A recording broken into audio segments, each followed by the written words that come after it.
एक महिला भक्त वृंदावन से बिहारी जी लेकर अपने घर आई और तभी बाहर से गोलू घर के अंदर आया और माँ से पूछता है कि माँ, यह कौन है? तो मैया ने बोला, ये भगवान हैं और ये ही हमारे मालिक हैं। अब तो घर में जब भी कोई नई चीज बनती तो सबसे पहले बिहारी जी को भोग लगता। पहले यह सब चीजें गोलू को सबसे पहले मिलती थीं। इससे गोलू बहुत चिढ़ने लगा और मन ही मन ठाकुर जी को कोसने लगा। एक दिन गोलू की माँ काम पर जाते समय बोली, गोलू, यमुना जी से मटके में जल भर कर लाना। जब गोलू पानी भरने के लिए जाने लगा तो जाते जाते बिहारी जी को कहने लगा, खाने के लिए तो सबसे पहले तैयार रहते हो, लेकिन काम तो मुझे ही करना पड़ता है। अगर यहाँ रहना है तो काम करो।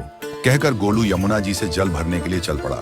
गोलू जब यमुना जी में जल भरने लगा तो उसने देखा कि यमुना जी के अंदर बिहारी जी विराजमान हैं और कह रहे हैं, ला गोलू, घड़ा हम भर देते हैं।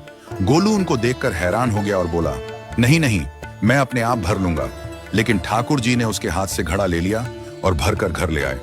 गोलू घर आकर डर रहा था कि अगर माँ को पता लगा कि मैंने ठाकुर जी से काम करवाया है तो आज मेरी पक्की पिटाई होगी।